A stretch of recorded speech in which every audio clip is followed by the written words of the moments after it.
What if the single most powerful leadership tool wasn't authority, experience, or intelligence, but curiosity? Today's guest believes that asking better questions could be the key to transforming teams, sparking innovation, and reshaping the future of work.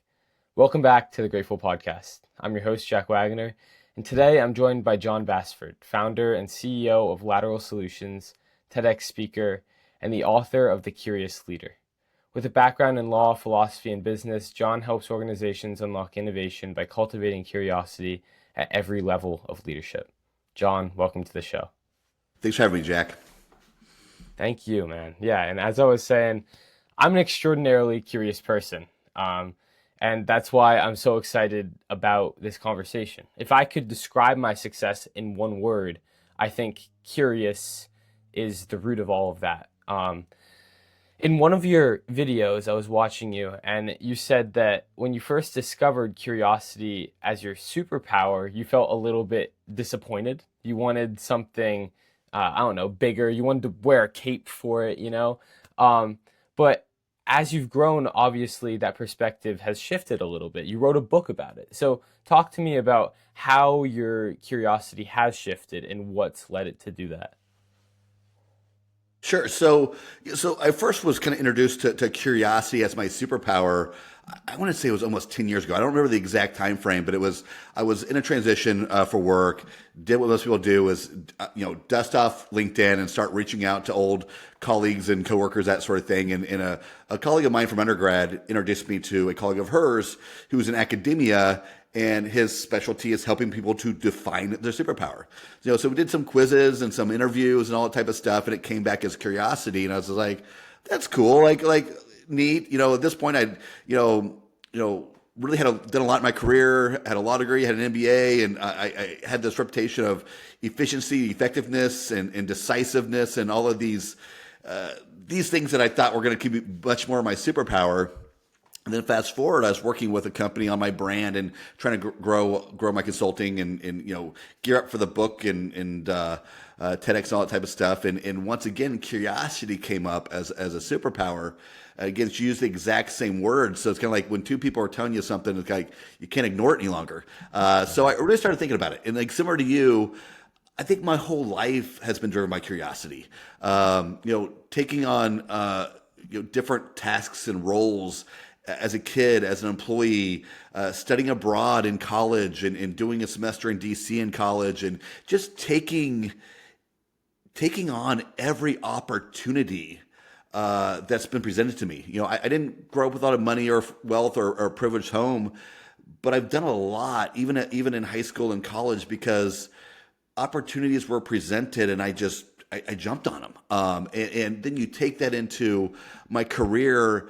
And when I heard the second time about curiosity, I immediately thought of my first job. My very first job, I'd done a training trip, and something just wasn't sitting right with me. And I was like, I'm being told to deliver this message to these individuals in training and how they should operate, what their roles and responsibilities are. But like I could find nowhere where this was written. I was like, it just bugged me, right? Like where is this written down? Where can I show them a piece of paper of this is their job, this is their role, this is their duty? And I went back with curiosity, loaded, and said, hey, look, where is this located? Like I'm being told, telling people this because I'm being told that, but where is this written down? It ended up being buried in the back of a manual, and I brought it to the forefront, and it drove everything I did in that job from that step forward. And again, it really just was all driven by curiosity, just not accepting the status quo of I'm being told to say this, so I'm saying it, but wanting the proof behind it, wanting that backup that I could show these people, hey, this is what you're supposed to be doing and how you're supposed to be doing it. And it made all the difference, and really just leaning into that aspect of just looking beyond the status quo, looking beyond this is the way we do things, and what is the most efficient and effective way to get the job done.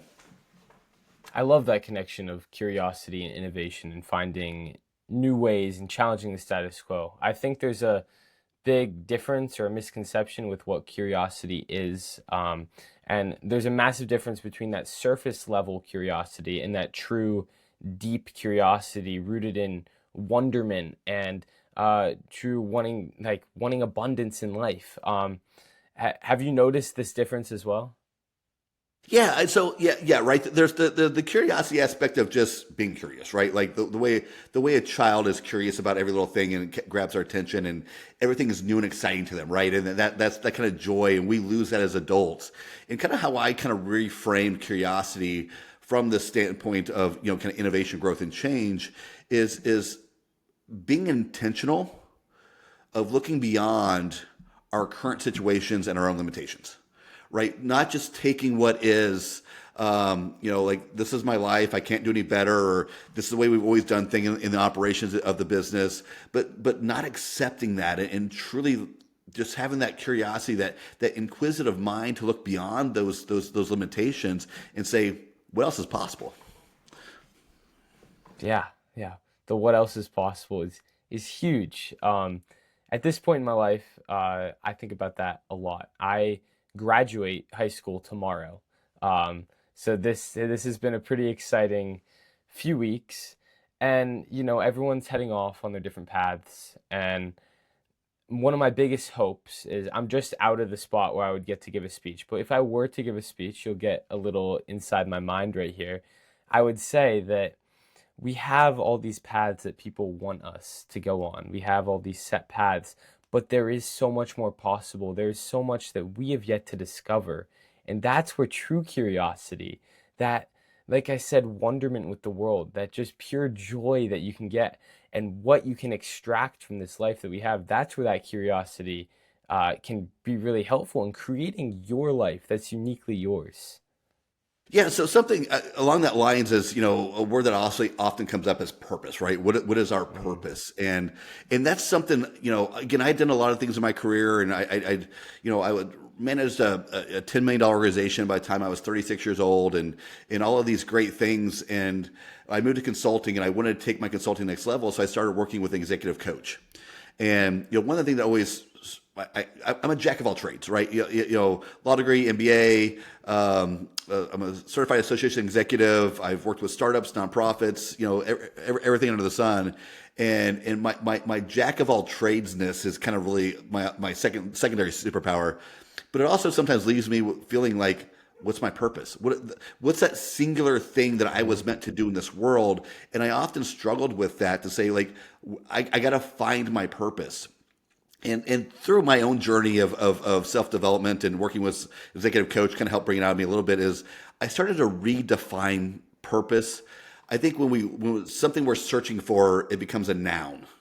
There's this objective purpose out there that we have to discover, versus looking at purpose as a verb. What do I want to do now? What winds my clock right now? Because I guarantee you, for the most part, what winds your clock right now at 18, 19 years old is probably not the same thing that's going to wind your clock at 35. So your purpose is going to change. And it's more about like finding, like, what is it that I can throw myself into? What can I be curious about? What I want to explore? What I want to do that maybe is outside the box, and just be committed to that for now and run with it. Yeah, yeah, I love that. And you're right. Probably what I'm into right now is not going to be exactly what I'm into 20 years from now, or whatever, 10 years from now, maybe even five.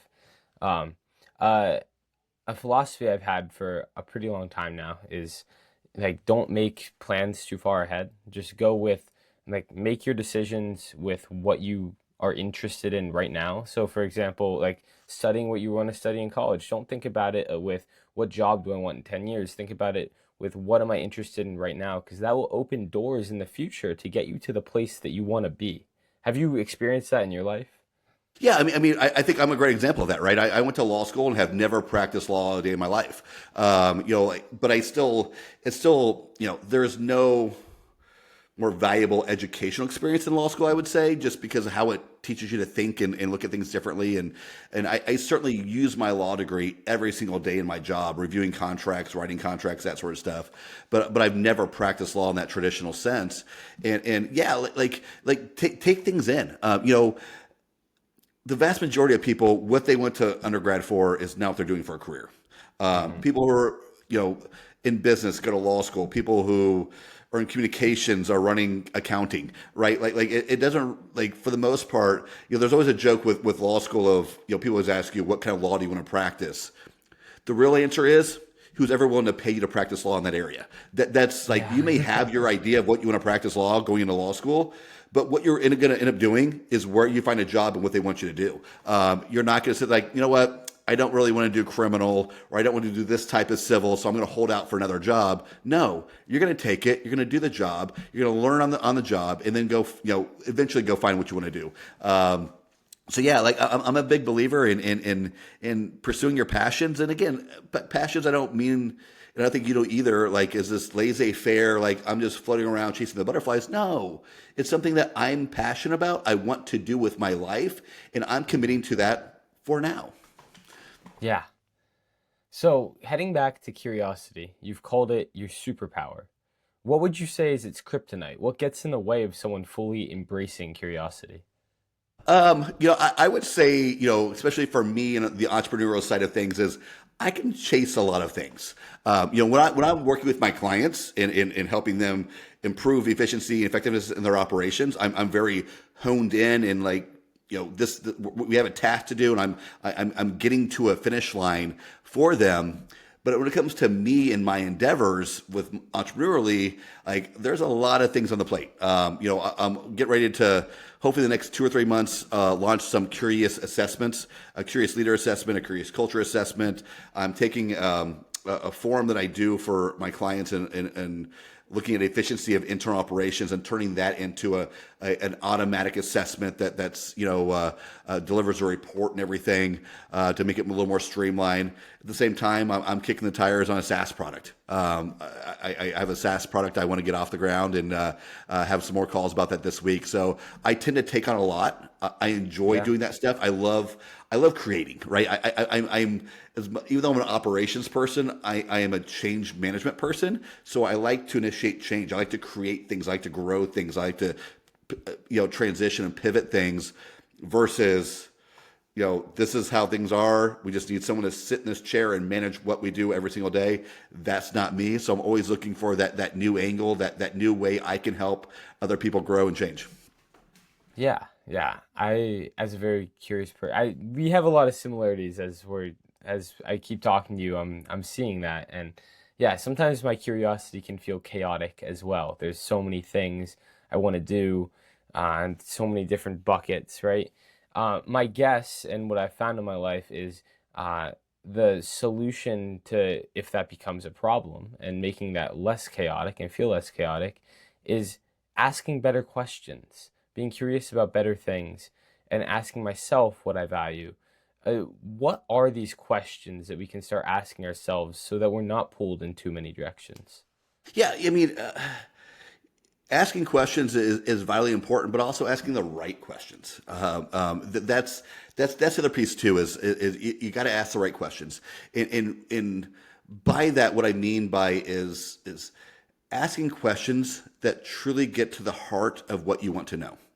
A quick little story about that. My wife and I were both independently shopping or seeing if we could get cell phone upgrades on our plan.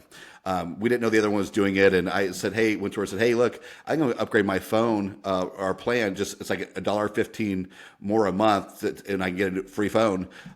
She's like, I looked into that too, but, like, we're going to lose our credits for international data. I'm like, well, that's not at all what I discovered. And so she reached out to them again and said, hey, look, if we upgrade our plan to get a new phone, do we lose our international data credits?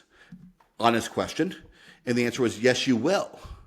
Now, the reality of that is, the true question is, in the new plan, what is our international data plan?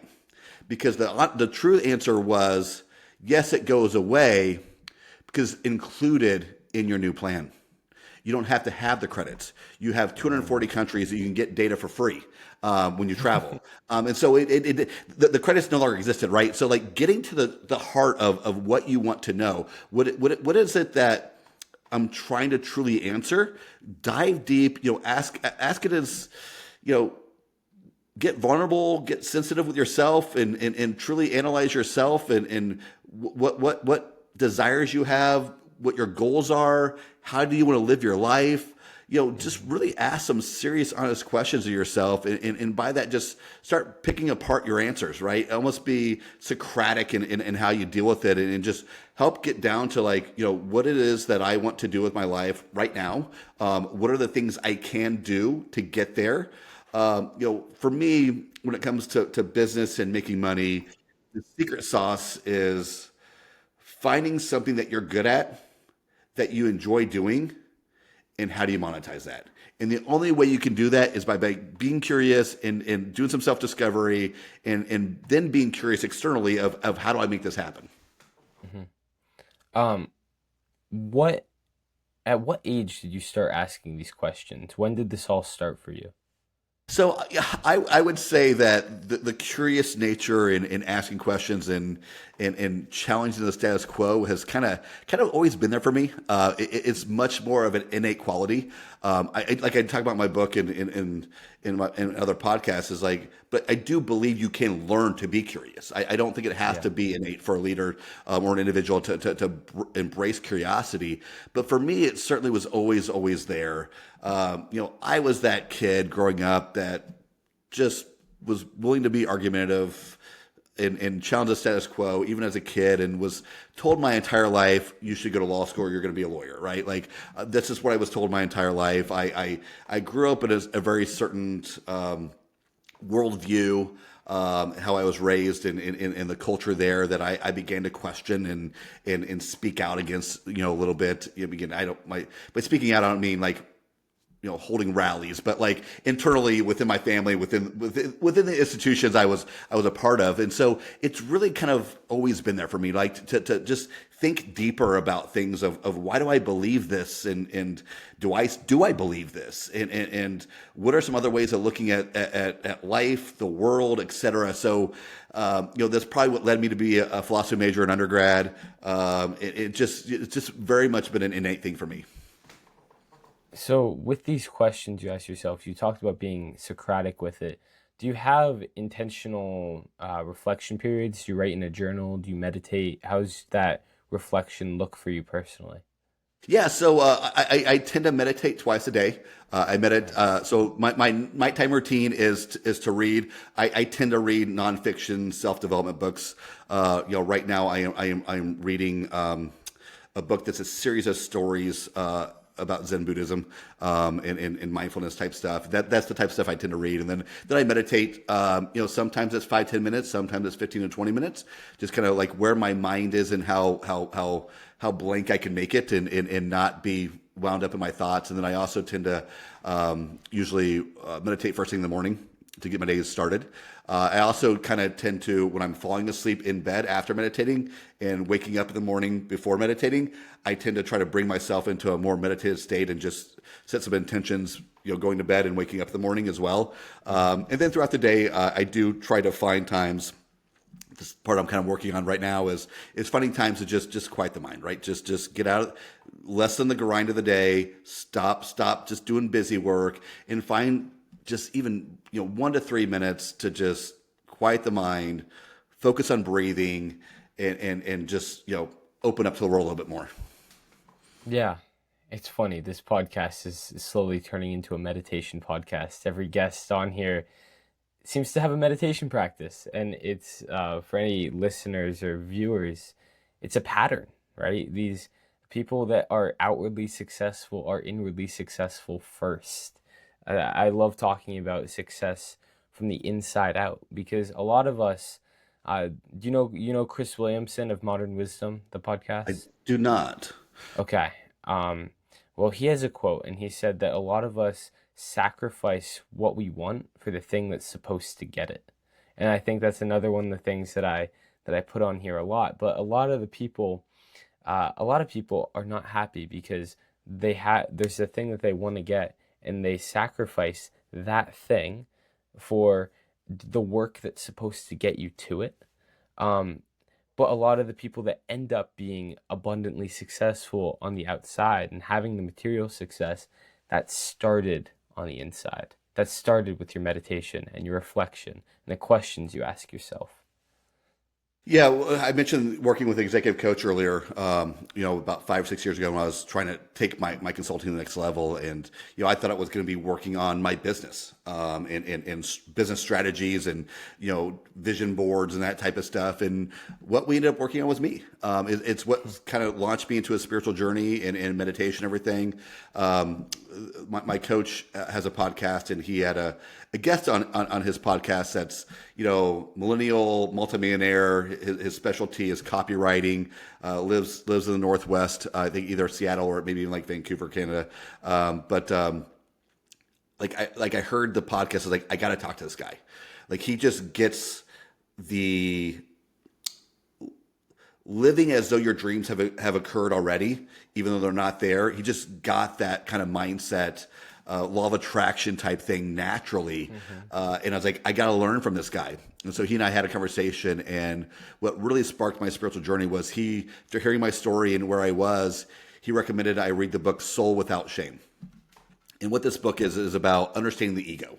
Here I am, 38, 39 years old, learning about the super ego and how our mind plays tricks on us, and that, I can be something I'd always struggled with. How am I this confident, secure, successful individual and still have a lot of moments of self-doubt and self-judgment and self-disbelief? And how do I square that circle? And that's really what this book is all about. And when I learned to quiet my mind, to lessen the times I have limiting beliefs, to reduce how long it lasts, that's really when things started to open up for me, right? I let things go. The other thing too, as an operations person who's a decisive decision maker, I tended to push to make things happen.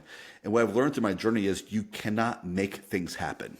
You can do the work, you can do the steps, but at the end of the day, you can't make something happen. And so at a certain point, you have to have your direction, as we're even talking about life, right? Have your goals, have the direction you're heading, but let go of the end goal being on a pedestal that drives everything. And if you're not reaching it, then you're a failure and all these things. You got to learn to let go, have the drive, have the ambition, have the goalpost, the end zone you're shooting for, but let that individual goal go and just use it as kind of that vision board.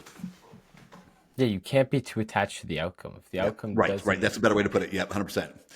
yeah, if the outcome ends up not being what you wanted it to be, it's not a failure. It's just it just went a different way, right? And the reality is for people like us and other people who are entrepreneurial minded, curious, ambitious, the goal you set, like, even when you achieve that, it's not going to be enough, right? Like if your goal is to make $1 million, you're not going to stop there. Then the next goal is going to be 5 million. You hit 5 million, you're going to want 15 million, right? Like the goal is just the direction we're headed. That's not the end goal. I mean, when I started out with that executive coach, what my goal was to make per year. Occasionally I make that per month, right? And I never dreamed that I would be in this spot 4 or 5 years later. But I mean, that just the fact that we allow ourselves to see not hitting a goal as failure when really that goal is made up, right? It's where we are in that moment, and it's going to change one way or another when we get there. Whether we don't quite hit it, we go a different direction and have a different goal, different path, or we go beyond that. It's a made up thing of where we want to go, and like you said, we got to let go of it. I hope you're enjoying this episode of the Grateful Podcast. I'm interrupting to let you know that it would mean the world to me if you could share this episode with someone that you think would enjoy it, or leave a review down below so I can learn what I can do better and what I'm doing well with this podcast. It's a passion project, and I really want it to turn into something that helps people everywhere. Thank you so much for listening. I hope you enjoy the rest of the episode. Yeah. All right. Well, there are two things I want to touch on from that. The first thing is you talked about when you started working with this coach, you thought it was going to be very much about business, and then it ended up being about yourself. I think this is very, very powerful, and it led me to thinking about something. A lot of your work is with teams, right? And working with operations within teams and businesses and them scaling, but a lot of them are already pretty established, and they scale from there. there's been this new movement of the solopreneur recently. I'm one of them. I don't have a team around me. Um, and these people are able to to create companies and produce the work of an entire media team with just themselves and ChatGPT and the internet, right? So how does this curiosity element and everything that you do fit into a business model where it's just a singular person by themselves? Yeah. So I do tend to work with teams, but I also like something I do talk to a lot of solopreneurs, and the question always becomes, at what point do I go beyond being a solopreneur? Hmm. I'm going to touch on that as well, real quick. Which to me, it's look, if you're doing everything yourself, you're building a C team. And no one on the outset would say, I want to build a C team. You cannot be good at every little thing. Doing your own bookkeeping as well as doing your own marketing and your contract reviews and your market research, right? You can't be good at everything. So at some point, if you want to continue to grow and scale, you got to bring in people that have expertise in some areas. And again, that doesn't mean a full-time team. I'm a big fan of the gig economy. I don't have an in-house team. I don't have a W-2 team. I have a team of fractional COOs that work with me. I have a fractional CMO company that works with me. So I still get all the things done, get the expertise I need without committing to full-time people. And I think a lot of times that's better. So I would say this is like, no matter who you are and where you are, operations, efficiency, how we get things done still all matter. So looking at finding the best ways for solutions. And the other part of this too, for the individual, kind of going back to what we were talking about earlier about purpose and everything else, is like, you also don't enjoy doing everything. And Mm, if you are doing 95% of things you hate to do the 5% you love, you're going to get burned out so much quicker. So you got to learn to let go. I would say even for the solopreneur, sometimes you got to let go of a little bit of money. It's tough for us solopreneurs because it's not a true business in the sense of every dollar that comes in goes to you, right? It goes to your personal taxes, mhm. right? It goes to your bank account. It goes to, you might have a business bank account, but then you transfer it over to your personal, right? So to some degree, every dollar brought in is personal living money. And it's Yeah. hard to let go of that. But at a certain point, if you want to continue growing, you want to be happy in what you're doing, you got to find these places in the gig economy that you can tap into. I'm a big fan of Upwork. And utilizing services from there, find fractional people that give you the expertise you need without the price of a full-time person, and find ways to just use the resources at your exposure to continue to grow and scale. Yeah, Upwork, Fiverr, great platforms Yeah, right yeah. there. Yeah.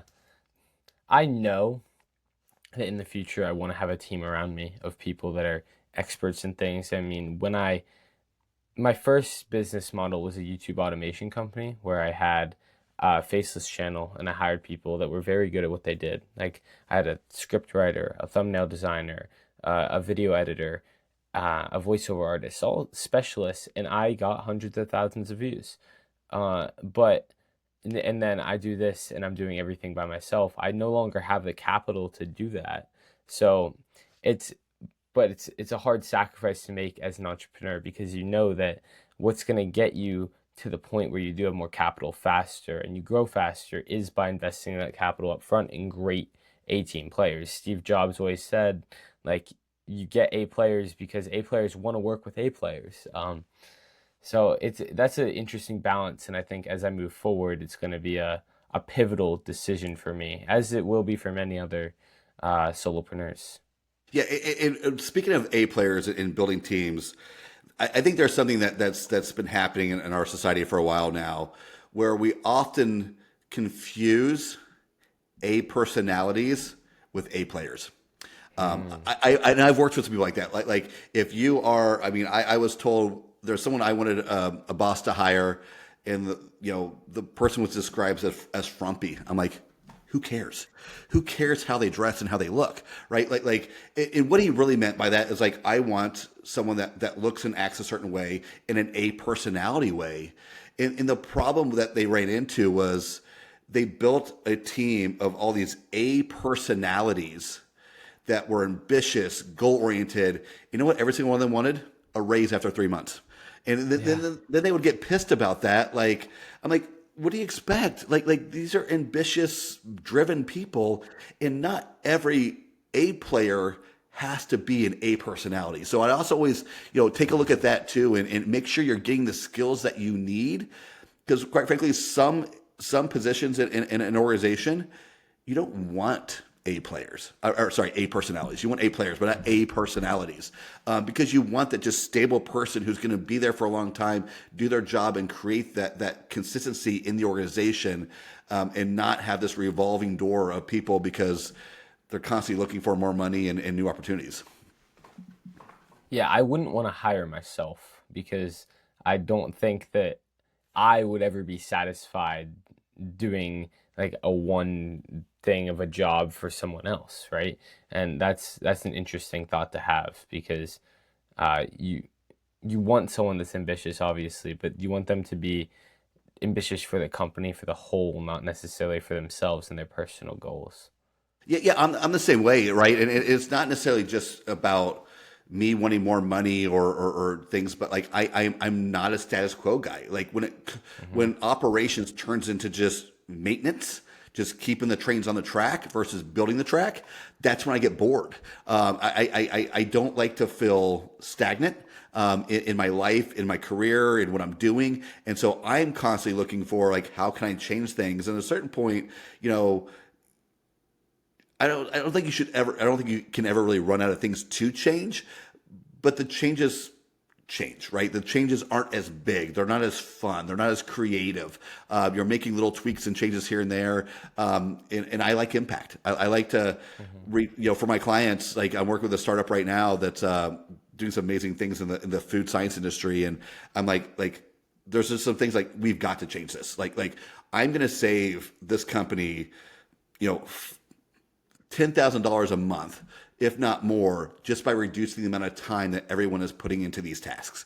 And that's what I like to do, right? I like to provide that impact on an ongoing basis. And for me, I like to get in there, make some changes, show them how to do it, set them up for success, and then move on to the next one.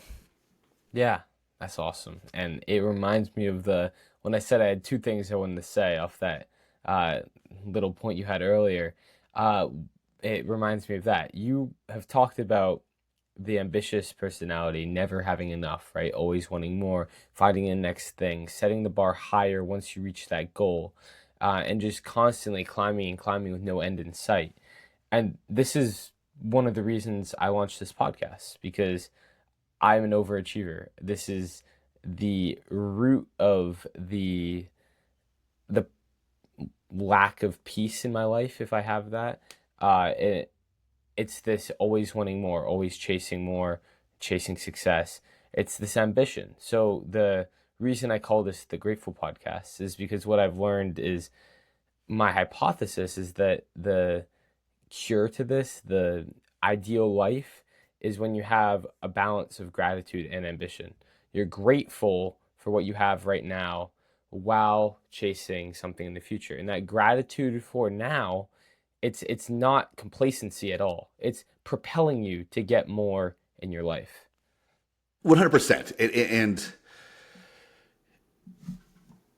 without gratitude and self reflection of where you are, where you've been, where you've come from, you tend to miss the points where, like, you know what? I'm actually achieving my goal that I had 4 years ago. My annual goal, I'm now achieving that this month. I achieved it in 1 month. So if without gratitude, you miss those moments. And the gratitude, again, we talk about meditation. Like meditation is a time to kind of just can quiet the mind.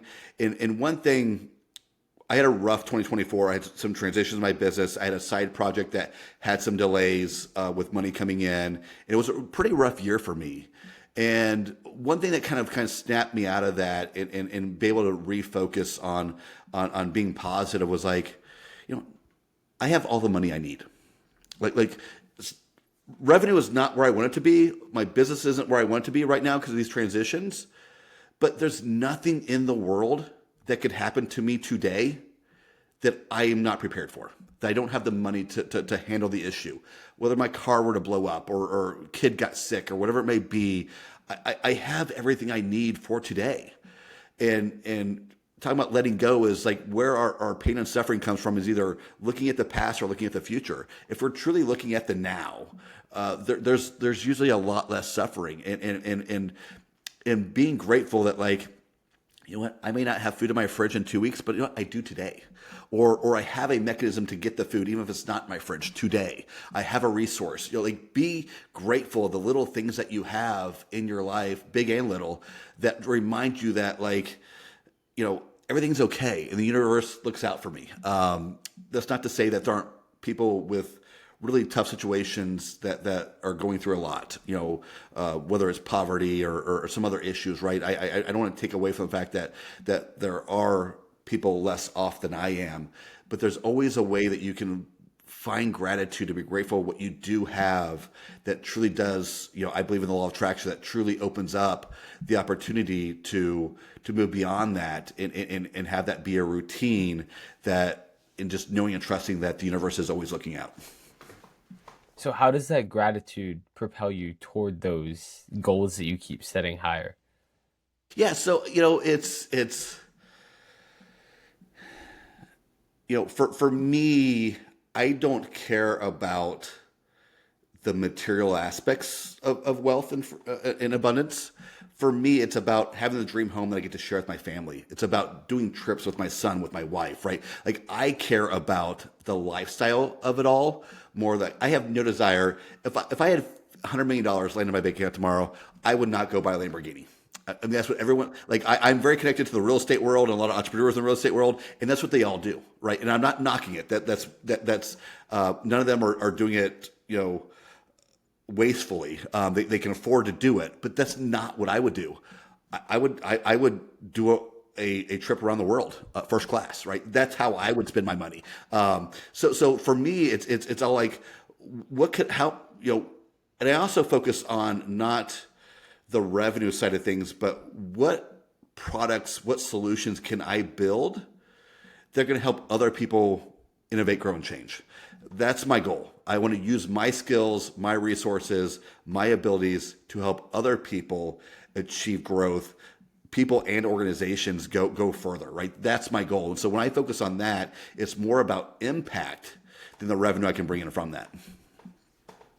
Yeah, I love the idea of impact over everything else. I try to think about that. I think it's hard to get to that point, but once you are, it's a fulfilling thing. You just get you optimize. I love to think about optimizing for fulfillment over any other type of success. And impact is what seems to bring that fulfillment. It fulfills others and it fulfills you simultaneously. There's no better outcome, I think. Yeah, I mean, I did before this podcast. I did a call with a prospective client who responded to an ad, and quite like I'll be honest, like there's no way that this organization can afford to pay me what I normally charge, no way at all. But I love the conversation, and I didn't like I want to help this lady out. Like it'll probably be for free. I'll probably do 2 or 3 calls with her to help give her some guidance and give her my thoughts and lead her the way that she can kind of do it herself without me doing tactical work. But like I loved her energy. I loved what we talk about. She's also a change agent. But like I didn't end the call and not agree to do another call because I'm likely not going to get any money from that. If my goal is truly to help people innovate, grow, and change, like she is the ideal person because she's so hungry for it. She wants it. She gets it. We're very much aligned. I'm like, this is someone I want to help and can help.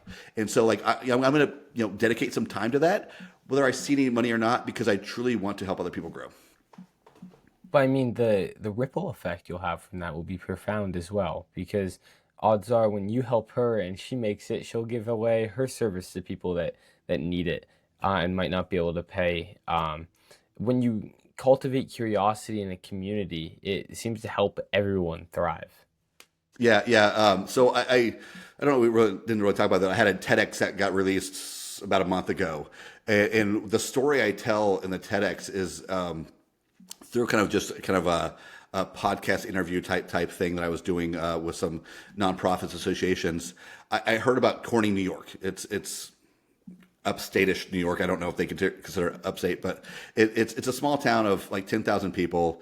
And there was an amazing story that came out of this that really tied to curiosity, which was that COVID was about to hit or was hitting. And the executive director, again, got curious and asked her staff some questions like, what if this isn't over a few weeks? What can we do to help? Who can we rely to help to be a part of this? And they created this program where they allowed these 250 small businesses to sell gift cards online, even businesses who didn't have websites. And because of this, they brought Corning Incorporated, which is a glass company. They matched every dollar that was spent. And throughout COVID, this community that has this big corporation, Corning Incorporated, and a bunch of small businesses, not a single business went out of business. It was all because they used curiosity to think like, what if this is a problem? First of all, like, is there a problem? What happens if it happens? And then what can we do to help? And then who can we rally to help? And they did each step of that process, and it really was like gave me goosebumps when I heard this story, and I was like, I got to incorporate this in my TED talk, TEDx talk, because it really does emphasize that like curiosity opens us up to solutions, both our own ideas, but also in the resources and people that we can connect with that help us look beyond just ourselves and our own perspectives, our own ideas, and truly embrace everything as a community. I love that. That's a great story too. I love that. I'll have to check out your TEDx. I saw it there, and it was one of the videos I was going to watch, and then I looked at other stuff instead. But yeah, I look forward to checking that out. Yeah, the TEDx experience was amazing. It's one of those things that was on the bucket list and did it, and it just was an amazing experience. And I was working on my talk when I came across the story. I was like, this is the quintessential story of how curiosity allows us to look beyond our current situation and our own limitations, right? And how do we break down problems? How do we solve problems? How do we bring in the resources that we need, whether people, money, whatever it may be, to help achieve things? And it really kind of rounded out the TEDx and left a lot of people inspired. 100%. Yeah. Are you gonna do some more TED Talks in the future? Yeah, I still apply to some, here and there. So this one was kind of a little more on the curious aspect. The DIY dilemma was a part of it. But my next one, actually, that I've been pitching around to some TEDx organizations is talking about the stories we tell ourselves and how to rewrite them to rewrite our life. And it's really looking about, we talked earlier about, when we truly are in the present and in the now, like our problems for the most part tend to go away. That what we're mainly haunted by are the stories of the past and the prospects of the future. Which, if you listen to people like Alan Watts and Wayne Dyer and those people, they say that those two things don't exist. And people might say, well, the past does exist, but that's not what haunts us. The facts of the past is not what haunts us. It's our attachment to it. It's our perspectives of it. It's we don't look at a mistake we made and say, oh, we made a mistake. It's like, I'm a failure. I'm a loser. I affected all these people. Whatever it is, right? It's our attachment and stories to the past is what haunts us. But if we truly, live in the now and just, again, kind of have that gratitude moments and all that sort of stuff, we're a lot more happy. We can get a lot more done, and just allows us to have that greater mindset. Are you familiar with the narrative identity theory? I don't think I am. Okay, so I learned about this in high school philosophy class. We were talking about all the different ways that we could, like all the different schools of thought about who am I, the person, right? And there's the body, there's the mind, there's all these different things. But the one that I latched onto the most was the narrative theory, which is that we are who we tell ourselves we are. That was hard to say for some reason. We create these stories out of the past and out of the future, and we're the summation of our stories. And that's what that reminded me of. And it seems so simple, so obvious, but it just seems so correct. We create these stories about ourselves, and that is who we are to ourselves. Yeah, 100%. Like who are you, John? I'm a father. I'm a husband. I'm a consultant. I'm a speaker. I'm an author. Well, if I were to get divorced, I don't stop being me. So how is being a husband who I am? If I Right. never would have had kids, like I'd still be me. If I change careers, I'm still me. Like it's the other kind of connotation put around that is labels, right? We put labels on ourselves. It's an identity that we create through labels, and they're not the true self. It's a construct that we create and society creates, and way we put things in a package. But the true self is, again, like that internal energy, that mind that controls the mind, that can hear the mind thinking. Again, these are things that I'm still learning and growing. I'm actually going to start going to a Buddhist temple for some like guided meditations that they do as a group. Because I need to go beyond myself, right, and just my readings, and tap into a group, and explore and experiment, and with my journey in the spiritualism and mindfulness stuff, like this little things move the needle, right? Like it's, I don't have these big huge jumps and leaps and kind of my understanding of things, but just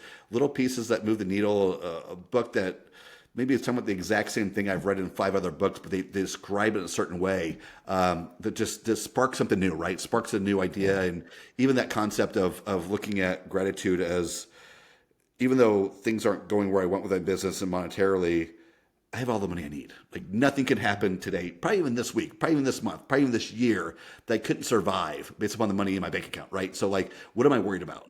Stop worrying. So like, just tapping into new solutions and ideas, and ways to look at all of this. I love that. And yeah, something I was thinking about before we hopped on our call is in this modern age, curiosity is interesting because now more than ever, we have the ability to quench some of that curious thirst. We have an abundance of information, so much information none of us could ever come close to fully absorbing, right? Um, but then there are the answers that we'll never have. And those are the answers that you're still seeking. You're going to go to a Buddhist temple to try to find answers to a curiosity that like you could never find on Google. You could try. Maybe AI has some type of answer for that, but it's not going to feel satisfying. So again, there's this difference in curiosity of like, why is the ocean blue? And then what who am I? Like those are very different questions. Yeah, yeah. I mean, even Buddhism would say that if you're seeking for a solution, then you're never going to find it, right? When it comes to Buddhism and mindfulness and that sort of thing. So for me, it's about the journey, right? Like what's I'm on a journey. I don't have an end destination, or at least I shouldn't have an end destination. Like the end destination is reaching this level of consciousness and mindfulness to where I have no worries, I have no doubts. I know the universe will provide, and all of these things, to just live a life of joy and abundance and all that sort of stuff. But like having that goal puts it on a pedestal, right? Like I Mhm. gotta, I'm on a journey, and that's all it should be. I'm learning, I'm growing, I'm finding new ways to expand, and look at things differently, to live a more joyful and abundant life, and I think that this is a small little piece that might help along the journey. It's not going to create a destination or a goal, or achieve something, but just keep the journey going, and make some improvements. 100%. Well, John, I think we've covered a lot today. And I think that's a perfect way to end that. Like the journey, talking about how there's no goal. I just finished rereading Siddhartha by Herman Hesse. I'm not sure if you're familiar with that book. I fully recommend it to you, to everyone listening to this. It is one of those books that just takes you into a different state. It just seems to import itself, download itself into your consciousness. It's fantastic. And one of the main realizations was that if you have a goal, if you're striving, you're not going to have that peace. So it's figuring out how to balance that with the presence, which we talked about with gratitude and ambition. There's just so many different takeaways. So I recommend that to you, to And find tell me, more. tell me the name of the book one more time. It's Siddhartha, like the Buddha's first name. by Yeah. by Herman Hesse. Yes. Okay, I pulled it up on Yeah. Amazon. I have seen that cover before, so I have come across that, but I don't think I've ever. Apparently, never ordered it, so I will add that to my queue and read that. Sounds good. It's a short one too. Okay, great, And great. it's one of those that like when you were talking about a second ago with like even if you read a book and it's the same information as the one, just a different spin, like this is one of them that you can read the exact same words multiple times, but every time you come back to it, you'll have a different perspective. And it's so I like highlighting different passages in different colors each time I read. So I'm like, oh wow, 16-year-old Jack really found that interesting. 18-year-old Jack finds this interesting. 100%. And I know we're wrapping up here, but like it made me think of Heraclitus's quote of the same man can never throw a stone in the same river twice. There's two aspects of that, right? There is the river. The river is always moving. By definition, a river is always moving, and so where the stone hits one time is not where it hits the next. But also the man changes, or the person changes. I don't mean to make it sexist. The person changes because the first time you were a person who had never thrown a rock into that river before, and the second time you were. So we're always changing as well, which is why these words and stories and everything, those similar and the same, speak to us differently. Yeah, and you're already thinking about rivers moving. You're gonna love this book. I just know Okay, it. okay, good. Sounds good. Yeah. So tell my audience where they can find you. Sure. The best place is to go to my personal brand site, jonbassford.com. Jon, bass like bass like a fish, Ford like a car. If they want to reach out, see more what I do on the consultant side, they can go to think-lateral.com, and that's my consulting website. But feel free to check out the websites. Also has connections there to social media, and we got some exciting things coming up the next couple months. And stay tuned. Sweet. Yeah, I'll link all that in the description as well, so everyone can find it there. Jon, thank you so much for this conversation. So many wonderful insights. Thanks for having me, Jack. I appreciated it and enjoyed it. Sweet. Man, that was awesome. Great. Fantastic. It Thank was a you. good conversation. What a fantastic conversation with Jon. I absolutely loved that. Thank you so much for tuning in to this episode of the Grateful Podcast. I hope that you're feeling grateful and ambitious and that you have a great week. I have so many other episodes. I think this is episode number 79 when it's releasing. So go check out the 78 others. I have them all linked in everywhere, I guess. All right. Have a great week.